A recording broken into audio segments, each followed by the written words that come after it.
नरेंद्र मोदी जी प्रधानमंत्री जी को देखकर इस वक्त 400 पार। देखिए, उनके जो इलेक्शन एजेंट हैं और स्टार प्रचारक है, उनका नाम है देवेंद्र फडणवीस। देवेंद्र फडणवीस जी पानी पी करके 400 पन्नों को लेकर के कोस रहे थे यामिनी यादव और उनके पतिदेव को कि दुनिया के महाकरप्ट लोग हैं। तो महाकरप्ट लोगों को अपनी पार्टी में ले लिए तो महाकरप्ट सुधर गए, वरना वॉशिंग मशीन में गया तो कपड़ा साफ हो गया। तो जुमला ही रह गया। को आरक्षण मिलेगा। सब जुमले हैं। जुमलों क्या कोई जुमलों से आगे बढ़ के कुछ होने वाला नहीं। हम लेके चल रहे हैं। शरद पवार जी को भटकती आत्मा कहा गया। सब कहने के लिए तो नहीं, ये भी जुमला है। 75 साल के बाद इंसान थोड़ा समझ गया ना आप। देखिए, तो मोदी जी 75 साल के हैं, मेरी शुभकामनाएं उनके साथ है। ऐसी बातें निकल जाती हैं। बायोलॉजिकल सन है और विचारधारा के जो पुत्र है वो एकनाथ शिंदे। कौन तय करेगा ये? मोदी जी का बयान। मोदी जी कौन होते हैं? मोदी जी भगवान है? तय करेगी जनता। इस बार जनता मशाल चुनती है या चुराया हुआ चिन्ह। महाराष्ट्र विधानसभा अध्यक्ष कहते हैं डिपॉजिट जब अरविंद सावंत जी। इतनी हिम्मत थी तो चुनाव लड़ना था ना नार्वेकर को। इतनी हिम्मत थी, पता चलता किसकी डिपॉजिट डबल होती। घर बैठ गया। पुरोहित जी भी बोल रहे डिपॉजिट जब। उनका तो करियर ही जब्त हो गया।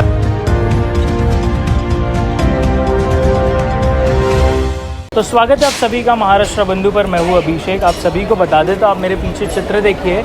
यहाँ पर महाविकास आघाड़ी से डोर टू डोर कैंपेनिंग हो रहा है। जनता के बीच में पहुँच रहे हैं कार्यकर्ताओं के साथ में पदाधिकारी, और इस बात की जनता को जानकारी दे रहे हैं कि अभी अरविंद सावंत जी को इस वक्त लोकसभा में जिताकर लाना है। तीसरी बार उनकी उम्मीदवारी घोषित हुई है। सर, मुझे ये बताइए कि अभी जनता का रिएक्शन क्या आ रहा है जब आप डोर टू डोर जनता के पास पहुंच रहे हैं? देखिए, इस चुनाव को जनता बना मोदी के जुमलों का चुनाव है और जनता इसमें उठ चुकी है, निकल चुकी है। 3 फेज़ के जो चुनाव हुए हैं 282 सीटों के लिए, उसमें बहुत बुरी तरीके से जो महायुति है और जो बीजेपी का गठबंधन है वो बहुत बुरी तरीके से फेल हो रहा है।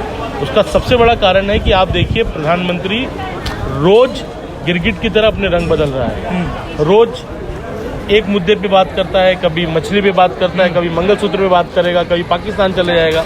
तो ये बता रहा है कि जो प्रधानमंत्री है वो अपने मुद्दों से भटक चुका है, जो भाजपा है वो अपने मुद्दों से भटक चुकी है और जनता कांग्रेस के और इंडिया गठबंधन के अलायंस के पक्ष में खड़ी हो गई।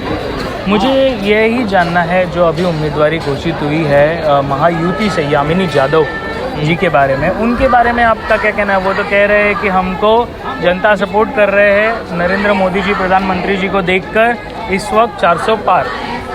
देखिए, उनके जो इलेक्शन एजेंट हैं और स्टार प्रचारक है, उनका नाम है देवेंद्र फडणवीस। देवेंद्र फडणवीस जी पानी पी करके 400 पन्नों को लेकर के कोस रहे थे यामिनी यादव और उनके पतिदेव को कि दुनिया के महाकरप्ट लोग हैं। तो महाकरप्ट लोगों को अपनी पार्टी में ले लिए तो महाकरप्ट सुधर गए, वरना वॉशिंग मशीन में गया तो कपड़ा साफ हो गया। तो जनता को, देवेंद्र फडणवीस को, भाजपा को, यामिनी यादव को ये बताना पड़ेगा कि देवेंद्र फडणवीस झूठ बोल रहे थे या यामिनी यादव आप झूठ बोल रही हैं।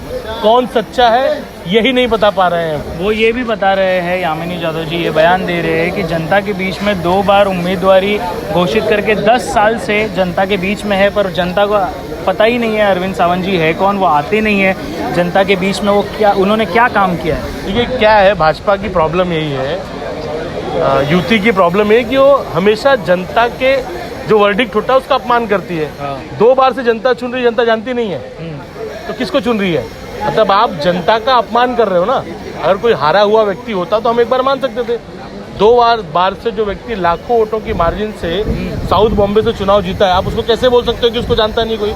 मतलब जो लाखों लोग, 3 या 4 लाख लोग जो उनको मतदान कर रहे हैं, यामिनी यादव उनका अपमान कर रही है। यामिनी यादव को जवाब देना पड़ेगा। पिछले 400 पार। देखिए, ये तो खाली बातें हैं, ये तो खाली बातें हैं, जुमला है। जैसा हर बार 15 लाख का जुमला था, जुमला ही था, तो जुमला ही रह गया। को आरक्षण मिलेगा। सब जुमले हैं।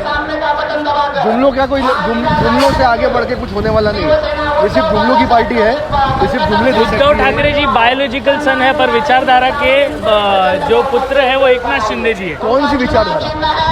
कौन सी विचारधारा? बाला साहेब ठाकरे। लोगों को तोड़ने की विचारधारा या बाला साहेब की विचारधारा? कौन सी विचारधारा की बात कर रही है? लोगों को डिवाइड करने की विचारधारा की बात कर रहे हैं कि जोड़ने की विचारधारा की बात कर रहे हैं। हम राहुल जी की सिपाही हैं, हम राहुल जी के साथ, राहुल जी का जो मोर्चा है मोहब्बत की दुकान खोलना है, वो मोर्चा को हम लेके चल रहे हैं। शरद पवार जी को भटकती आत्मा कहा गया। अब कहने के लिए तो ये भी जुमला है, सर, भटकती आत्मा कहा गया। का इलाज है। क्या होता है कहना नहीं चाहिए। 70-75 साल के बाद इंसान थोड़ा समझ गया ना आप। देखिए तो मोदी जी 75 साल के हैं, मेरी शुभकामनाएं उनके साथ है। ऐसी बातें निकल जाती हैं। बायोलॉजिकल सन है और विचारधारा के जो पुत्र है वो एकनाथ शिंदे कौन तय जी। करेगा ये? मोदी जी का बयान है। मोदी जी कौन होते हैं? मोदी जी भगवान है? तय करेगी जनता। इस बार जनता मशाल चुनती है या चुराया हुआ चिन्ह, इस पर तय होगा। 142 करोड़ के आरोप थे यामिनी यादव जी पर, फिर भी कैंडिडेट और उम्मीदवारी उन्हें दी गई। क्या रीज़न हो सकता है? मोदी जी को जवाब देना चाहिए इसमें। कुछ दलाली ली होगी 142 करोड़ में से। मैं तो आरोप लगा रहा हूँ बीजेपी ने 140 करोड़ में से 25-50% लिया होगा। 60-70 करोड़ फडणवीस साहब ने भी लिया होगा। करना चाहिए। हाँ, क्या पता इलेक्ट्रल बॉन्ड खरीदा हो, गया हो यामिनी यादव का बीजेपी के हेड ऑफिस में, पता चलेगा बाद में। महाराष्ट्र विधानसभा अध्यक्ष ये कहते हैं कि डिपॉजिट जब्त अरविंद सावंत। देखिए बातों के कोई, ये 20 तारीख को आपको सब स्पष्ट हो जाएगा। 4 तारीख को रिजल्ट आ जाएगा, वोटिंग हो जाएगी। वोटिंग के बाद महाराष्ट्र आपको सब विधानसभा पता अध्यक्ष कहते हैं डिपॉजिट जब्त अरविंद सावंत जी। इतनी हिम्मत थी तो चुनाव लड़ना था ना नार्वेकर को। इतनी हिम्मत थी, पता चलता किसकी डिपॉजिट जब्त होती। घर बैठ गया, किसी राज और के को ले पुरोहित जी आया। भी बोल रहे डिपॉजिट जब्त। उनको उनका तो करियर ही जब्त हो गया। वो क्या डिपॉजिट है। मैंने एक बात और सुना ऐसे था, लोगों पे मैंने क्या एक बात और सुना था, उस पर भी मैं विषय पे बोलना चाहूँगा कि मुझसे किसी न्यूज़ रिपोर्टर ने कहा था कि बहुत सारे लोग इनको बैक कर रहे हैं, बड़े बड़े नाम हैं जो साउथ मुंबई के जो बड़े बड़े लीडर्स हैं, लोधा जी हैं और बड़े बड़े नाम और भी साथ में हैं। तो मैं सिर्फ यही बोलना चाहूँगा कि अगर ये सब सक्षम थे और इनको इतना कॉन्फिडेंस था, खुद लड़ लेते ना, सपोर्ट करने की क्या जरूरत है। सबको सब रेस में थे, ये सारे नाम जो आप बता रहे हो सब रेस में थे ना। तो जब ये सब रेस में थे तो खुद क्यों नहीं लड़ लिए? खुद ही लड़ लेते।